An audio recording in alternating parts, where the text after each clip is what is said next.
తమ్ముడు పరువు ఎక్కడ పోయినా ఫీల్ అవ్వక్కర్లేదంట కానీ పెళ్ళాల దగ్గర అత్తమామల దగ్గర పోతే ఫీల్ అవ్వాలంటరా. అందుకే ఇక్కడ కూర్చొని ఫీల్ అవుతున్నావు. ఏమంటేనా పెంట మీదకి రావాల్సిందే. ఓ పని చేయి, నువ్వు అటు తిరిగి ఫీల్ అవ్వు, నేను ఇటు తిరిగి ఫీల్ అవుతా. లుక్ మాత్రం ఆ ఇంటి మీద. ఇదిగో శంకరయ్య, మీ అల్లుళ్ళిద్దరూ ఆ కుప్ప తొట్ట మీద ఎలా కూర్చున్నారో చూసావా? లక్షలున్నా లక్షణాలు మారకపోవడం అంటే ఇదే. ఇదిగో వాళ్ళిద్దరూ కలిసి నీ పరువు తీయడానికి ఏదో పథకం వేశారని నాకు డౌట్. నమస్కారం. నమస్కారం. నమస్కారం. అల్లుడు, మామయ్య, నీ తోడళ్ళిద్దరూ ఆ కుప్పతోటి దగ్గర కూర్చున్నారు. నువ్వు వెళ్ళి వాళ్ళకి కాస్త నచ్చ చెప్పు. నా కుటుంబ సభ్యులందరూ కాదన్నా కూడా మీకు మా అమ్మాయిల నుంచి ఎందుకు పెళ్లి చేశానో వాళ్ళకి అర్థమయ్యేలా చెప్పు. మీరేం కంగారు పడకండి మావయ్య, వాళ్ళని నేను దారిలో పెడతారుగా.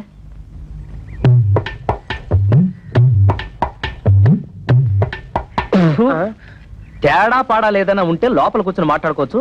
ముందు ఆ సీట్లు ఖాళీ చేయండి. ఏ మేము ఎగితే నువ్వు కొట్టేద్దామనా? గేర్ బాక్స్ ఏం కాదు, అదేమన్నా చీఫ్ మినిస్టర్ సీటా? మన మామగారికి అవమానం జరిగితే మనకు అవమానం జరిగినట్టే కదా. ఆహా, చూడు తమ్ముడు అన్నయ్య. తమ్ముడు అన్నయ్య అదే వరుసలో తమ్ముడైనా వయసులో అన్నేవి, అందుకే తమ్ముడు అన్నవి. రాత్రి నాకు జరిగిన అవమానం నీకు జరుగుంటే చెప్పేదినా, మన పెళ్ళాలేమన్నా ఏట్లో కప్పలా ఎగురుకుంటూ పోవడానికి బావిలో కప్పలే కదా, ఇంట్లోనే పడి ఉంటారుగా. ఈ రాత్రి కాకపోతే ఇంకో రాత్రి. అట్టా కాంప్రమైజ్ అవ్వడం మా ఇంటా వంట లేదు, మా ఇంట పెంట కూడా లేదు. అంతేలే, ఒకడేమో హోటల్ ఆపరేటర్ కొడుకునని, ఒకడేమో మున్సిపల్ కమిషనర్ కొడుకునని తయారైపోయారు. నాకు నమ్మకం లేదు. చూడండి, మన మామగారికి బాగా ఆస్తుంది, ఎలాగైనా ఆస్తిలో భాగం పట్టేయచ్చు కదా అని నేను ప్లాన్ చేస్తున్నాను. మీరింకా ఎలాంటి ఏదో పనులు చేస్తుంటే ఆయన మనకేం పంచుతాడు? నట్టు బోల్టు ఈడేమంటే బాబు భద్రైపోతుంది.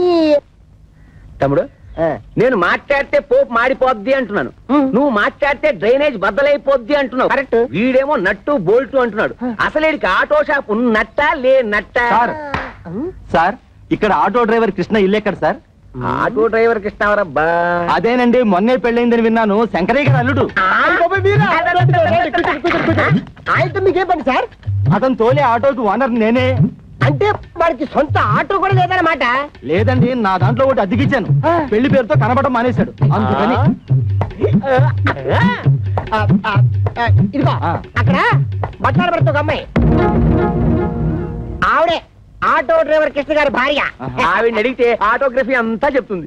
అలాగే మీ దగ్గర ఎంతకాలం నుంచి వాళ్ళు ఆటో నడుపుతాడో ఆ విషయం కూడా ఆటో చెప్పాలి. అంటే రండి. అదే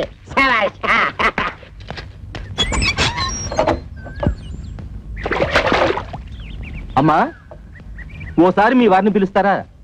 మీరెవరు? నేను మీ ఆయన తోలుతున్న ఆటోకి ఓనర్ని. మీరు పొరపాటున ఇక్కడికి వచ్చి ఉంటారు.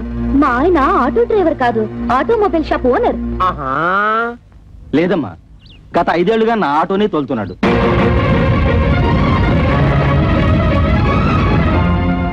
నిజంగా ఆయన ఆటో డ్రైవరా? అవునమ్మా, ఆయన ఎప్పుడు పనిలోకి వస్తారా అని అడగడానికి వచ్చాను. ఆయన రాగానే మా ఇంటికి ఒకసారి రమ్మని చెప్పండి.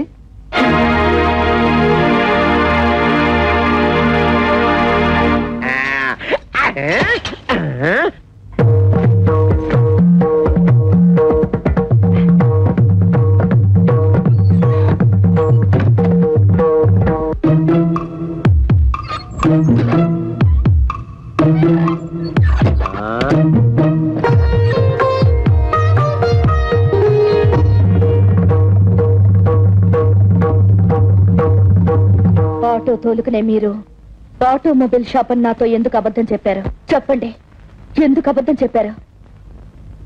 నేను ముందే చెప్పాను నాకు కరాటే వచ్చని. ఏం చేస్తావు?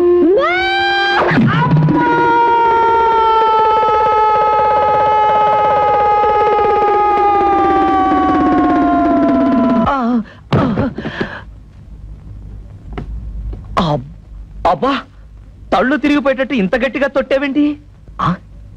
తొట్టావా? కవిత, కవిత, కవిత! అదేమిటి కాపలగడానికి?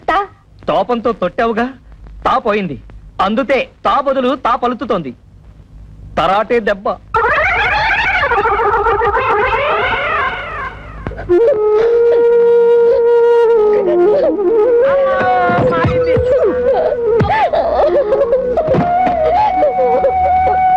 తమ్ముడన్నయ్య, తమ్ముడన్నయ్య, తమ్ముడన్నయ్య, తమ్ముడనయ్యా ఏమైంది తమ్ముడనయ్య ఏమీ లేదు, తాలు జారి పడ్డాను. తాలు జారి పడ్డం ఏమిటి? కాలు కదా. అదే లేవయ్యా, తాలు జారితే తా అక్షరం ఎగిరిపోయింది. నీ దుంప దగ్గర కాలు జారి పడితే కాక్షం పోయిందా? అయితే ఇదేంటి? తన్ను తన్ను. ఇదేమిటి తాతి తాతి. అమ్మ నా తోడలుడు, టోటల్ గా కాక్షమే పోయిందా? కాక్షం పోయిందని కర్మే కాక ఆటో తెలిసాక మరదల పరిస్థితి ఏమిటో. మీ నాన్నగారి సంగతి తెలిసేదే కదమ్మా, ఇప్పుడు బాధపడి ఏం లాభం? నాతో ఎవరు మాట్లాడద్దు,